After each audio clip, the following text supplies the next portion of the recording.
This is the thing that everybody says, isn't it? Can you see my screen? No. Yes. Can now. Thank you. Okay. So,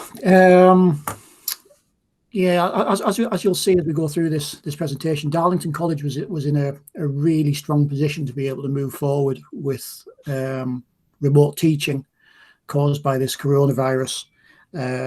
We'd had some experience of it across the college in one or two areas, and so really moving to remote teaching wasn't so much of a shock for some members of staff. Some needed a bit more training, and that was delivered over the week, 10 days or so leading up to the shutdown, the lockdown, and we prepared some guides, and pretty smooth after that. Everything went really well. So this is my ego page. I'm now project manager at Darlington College for the DFE EdTech demo project. So we are supporting other schools and colleges in support for moving to online learning using digital platforms such as the Google Classroom or Microsoft Teams. I know which I have a preference, but I am impartial. I don't know whether you can have a preference on being impartial, but I try to be. I'm a Google certified trainer and a Microsoft certified trainer, so that's where my impartiality comes in. This year I was a presenter down at BET. I thoroughly enjoyed that. It managed to meet lots of people from the EdTech world. And I'm also one of the FE Twitterers to follow when in their periodic table. So if you're on Twitter, then by all means follow me and I will follow you back. And if you want to get in touch after this, that's my email address, whall@darlington.ac.uk. So back in 2014, 2015, we were actually graded as inadequate by Ofsted. And our VLE at the time was a SharePoint plugin called Learning Zone. It wasn't very intuitive, it wasn't very friendly to use, and it was predominantly used as a bit of a repository more than anything else. It wasn't actually used for teaching with very well. However, in 2016, we moved to Google Classroom, and over a period of about 2 or 3 weeks, we moved virtually the whole of the college onto Google Classroom. And come the lockdown, 7, 8, 10 weeks or so ago, we've pulled in all of our Chromebooks. We've now got 500 Chromebooks across the college. Well, 400 of those were pulled in and delivered to staff and students so that they could be still partaking in online learning as we're running away with this. And also, when Ofsted came to revisit us, we were graded as good, and we are now 5th nationally for achievement rates, and we're number 1 in the Tees Valley, and that's been the same for the past 3-4 years now, I think. So we do hit above our weight. We're not by any means a large college. We've got around about 1,500 full-time students and around about the same part-time HE and FE students, full-cost students. So that's our adoption curve. We started in 14-15 with Google Drives, setting those up for some of the students in the computing department. And then when Google Classroom came around in 15, we jumped straight onto that and we trialed it in the computing department, and then that moved into the maths and English department. And what happened there was the maths and English students were going back to their teachers in the other departments and saying, why aren't you using Google Classroom? And what was planned to be a nice steady 9-month rollout of Google Classroom, which is what the principal had asked for, it actually turned into Google Classroom being rolled out across the whole of the college within about 2 weeks, with very little training, because it's not really that required. And since then we've continued to grow, and at the end of 15-16, bearing in mind that that was at the end of our first year of starting to use Google Classroom, Vitalise awarded us their leading guide status. And then in 16-17 we got our first Chromebooks. We're now up to 500 Chromebooks, and then this month, over the past 6 weeks to a month or so, we've been awarded the DFE EdTech Demonstrator College status.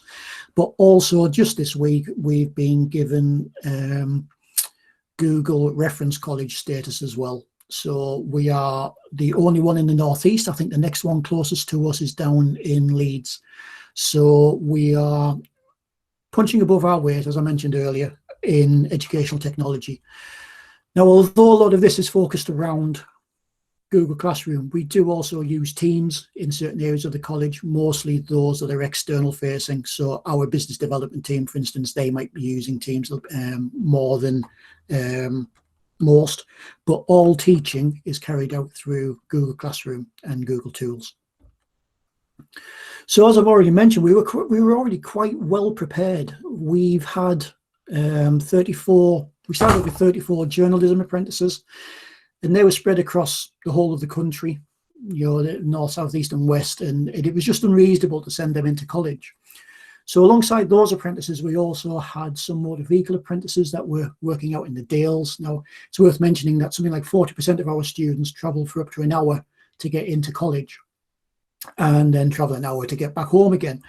And it was unfeasible to bring some of those into college for a half-hour session or an afternoon session or whatever. So some of those apprentices, motor vehicle, for instance, they were taught remotely as well. However, come the lockdown, all of our students were taught remotely, and that's all students, whether that's full-time, part-time. Our HE students still continued. Our full cost courses, we do a lot of work with SIPs and CMI. All of that continued remotely via Meet, Classroom, Google Drive, and Google Forms and quizzes.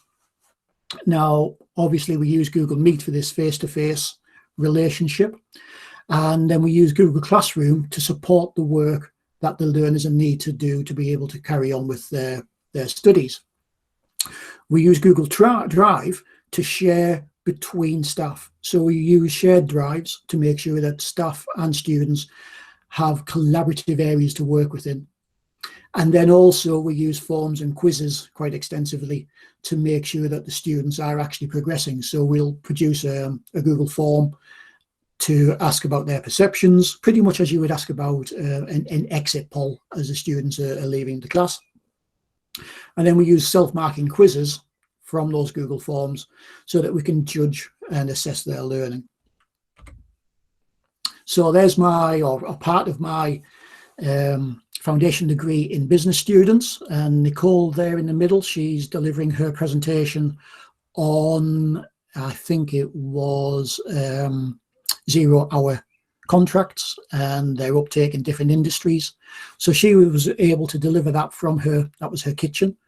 And the other students who were involved in that were watching that from their living rooms, from their bedrooms and wherever. And then they were participating as they were going through. So as I said, that was just one part of the class. But we've had over 100 people on Meet. For instance, we had a college-wide briefing from our principal and our deputy principal yesterday, and we had over 100 odd people on our Google Meet yesterday, asking them questions and the like. So it's very user-friendly, it's easy to use, and we've not had any issues with it collapsing under us, as we have had if we've been using Teams. For some reason, it doesn't seem to, Teams doesn't seem to work quite as well or as smoothly as Google Meet does. This chart here, if you have a look at how flat that is, that's fairly static in everything else that we're using. So you can see we're already using Google Classroom quite a lot and Google Drive quite a lot, and there's no difference there between January and April. But if you have a look at the bottom right there, you can see that even though we were already using video Hangouts quite extensively, we got a nearly 2,000% increase in video Hangouts. And that was over a very short period of time. So as I mentioned earlier, we delivered sessions to all members of staff. We prepared some guides, some one-page guides that they could take away, so they knew how to create the Hangout, they knew how to create the video meeting, they knew how to get the students involved, and that was it. After that, everything just ran away, and staff and students have been working successfully with it after all. So here we can see some of my students in real time completing a feedback sheet about how far they were getting on with some tasks I'd asked them to do. Now, this is one of the wonders of Google Classrooms and Google Docs, is that you can actually see the students working in real time, all the time. So you could be sat at home in your kitchen and log on to your Google Classroom, have a look at the assignments, and you can see whoever you want to have a look at. They might be sat in their bedrooms and they're working away, and you can check that in real time. But not only that, but you can actually give them feedback in real time. And that's very important, because that real time feedback spurs them on that little bit more. The longer you leave giving feedback, the less engaged the student is with doing the work. And that's particularly important when we're working online.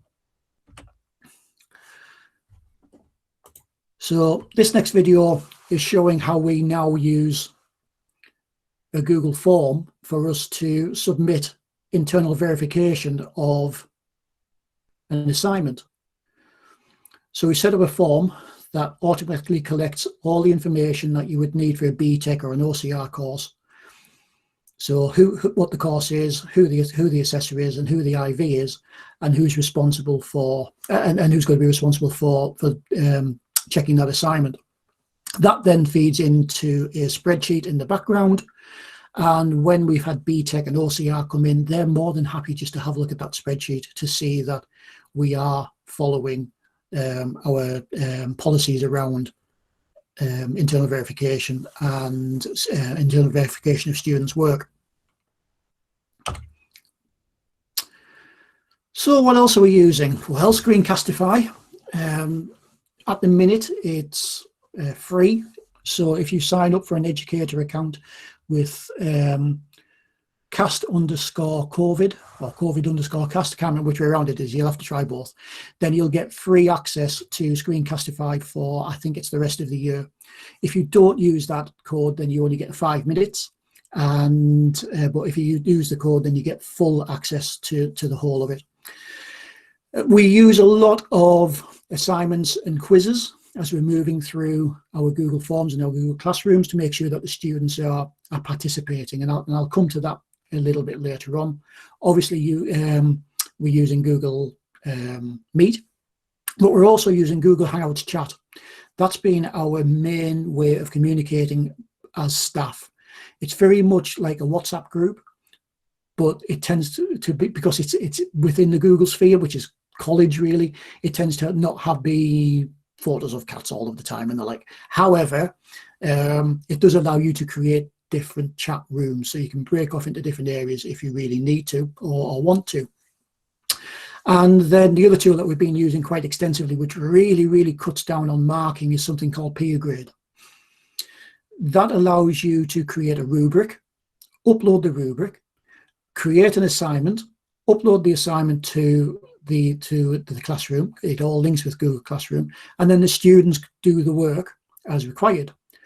Then what it does is it randomly appoints 2 people to mark each person's work. So in effect, the lecturer doesn't actually have to do any marking. All they need to do is do some sampling. Now, obviously, you wouldn't do this for assignments, but for formative work, it's absolutely ideal. And the students like that because they get feedback on the work before they submit it to Classroom. They also learn from each other's mistakes. So it gives them the opportunity to go back and correct anything or add based upon what they've seen other students do. It's not encouraging them to plagiarize, it's encouraging them to use other people's ideas.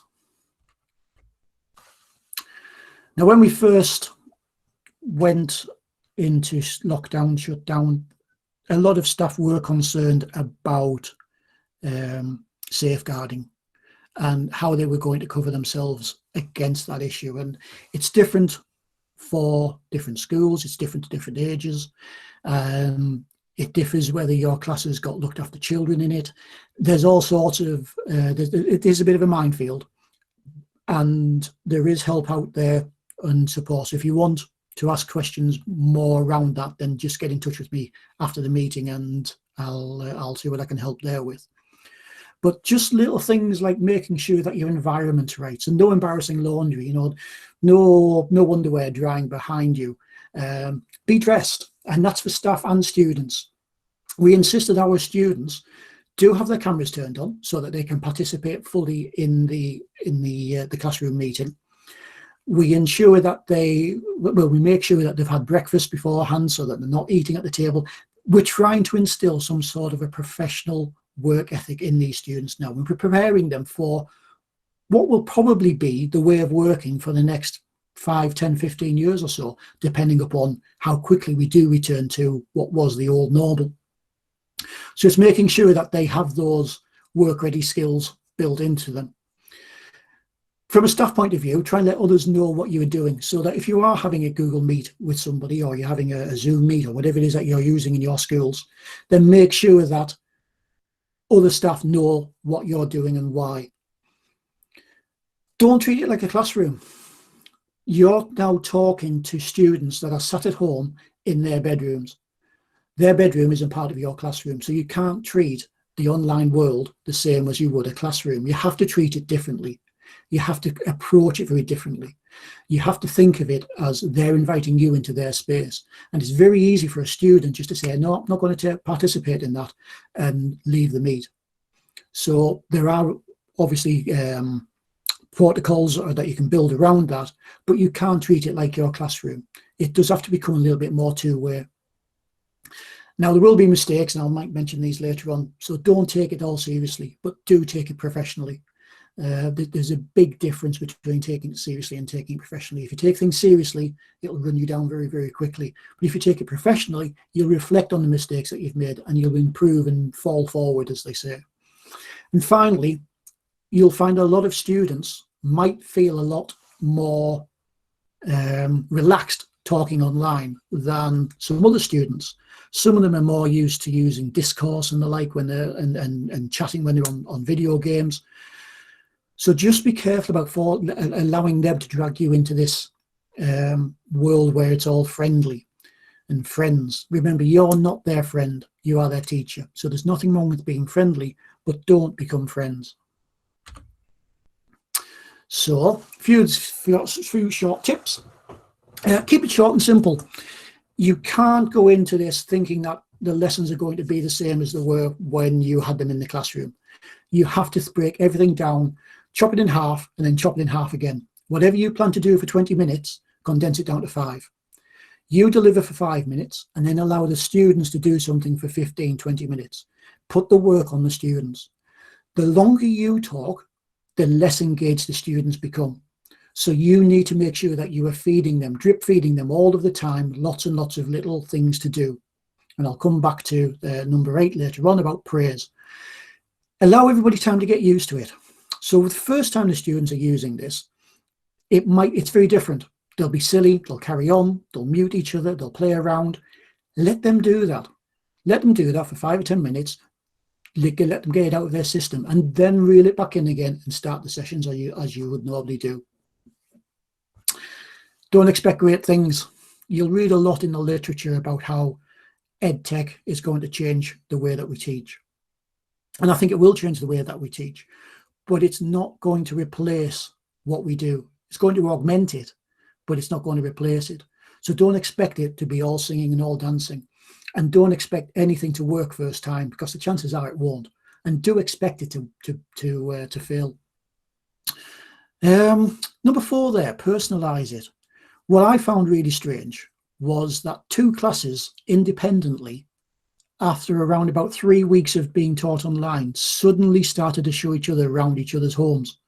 So one would pick up their Chromebook and say, right, I'm going to take you around now, and this is my living room, this is my kitchen, this is my dining room, this is my garden. And then the next one would take their Chromebook around and show around their crib. And as I said, the second group did exactly the same thing. Now, there were 2 different groups, they don't communicate, but at the same point in time, they both felt the need to break down that barrier to show the outside world, the world that they were living in at that time. So allow that bit of personalization. Monitoring work regularly, I suppose that will keep with keeping it short. Lots and lots of feedback. The more feedback that you give the student, the more they are going to want to be involved in the sessions. Start rolling back on that feedback, and they'll stop being engaged in the sessions. So you must monitor the work regularly and give lots and lots of positive feedback to keep them engaged in building. Cycle through the work in real time is a really good idea to do that. And as you saw with Google Classroom, that allows you to do that. So we will put out a Google assignment. When the student's working in the Google assignment, you can actually see them in real time typing. That allows you to comment against the work that they're creating instantly at that point in time. Now, I mentioned about keeping things short and simple, and it's nice to have a structure. But if you give students something to do and you're expecting them to work professionally, then allow them that professional space. If they need to get up to go to the toilet, if they get up to go make a cup of tea or coffee, if they get up to go get a snack to eat, allow them that time. So long as it's not interfering with your delivery, then allow them that time to go away and do that, that little break. If you don't, and you don't allow them to do that, then you're trying to impose the classroom again in a world that doesn't really work. So just allow them that time off. However, I did notice a couple of my students during my delivery were second screening Minecraft, and another one was even playing on a motor sports game. So we dealt with that through our normal disciplinary procedure. It's no good trying to put technology in the place to manage technology. That just makes things worse. So just try and keep things simple and keep your normal behavior disciplinary procedures in place. And then lots and lots and lots and lots of praise for working well and independently. For a lot of students, for a lot of pupils, this will be the first time that they're working in this way. It's be the first time that they're having to set aside time. It's the first time that they've had to plan their day. So if you are setting them work on a Monday and expecting it to be done for the Wednesday, then lots and lots of praise for getting it done for that time. So just about nearly finished. And a couple of stats about our use of Google Classroom across the college. Now, 92% of our students find Google Classroom very easy to use. And if we take that to just easy to use, that actually jumps to 98.2%. 86% of our students used to log on to Google Classroom even before the lockdown. Every day, well, most days, would log on to Google Classroom. And 88% of our students use the Google Classroom app. Now, that's useful because it allows us to communicate with the students through a Facebook type interface that they enjoy seeing, so that we send them an update, they get a ping on their phone, and then they're able to check to see that we've marked the work, or we fed back on some comments, or we fed back on some work and the like. So this is the last slide. This is about the EdTech Demonstrator College, which links with what you're going to hear about in a second. And this is very much about Darlington College being a helpful aid in some way. So if you are wondering whether to go Google, whether to go Microsoft, we can give you impartial advice about that. Whether you've gone Google or Microsoft, how have you set that up? We can help you with that. And any other EdTech help and guidance, we can also build that support into whatever you need. Now, we can do that through group scenarios. We can do that through bespoke one-to-ones, which is predominantly what most people are going for. We're already working with a number of colleges across the Northeast and a couple down in the Midlands. So you'll be joining a community of practice where we are starting to help each other and swap guidance and support to so everybody's helping, and everybody's helping those pupils to achieve. So thank you very much. I hope you've all heard that, because the first time we did this, for some reason, nobody heard anything.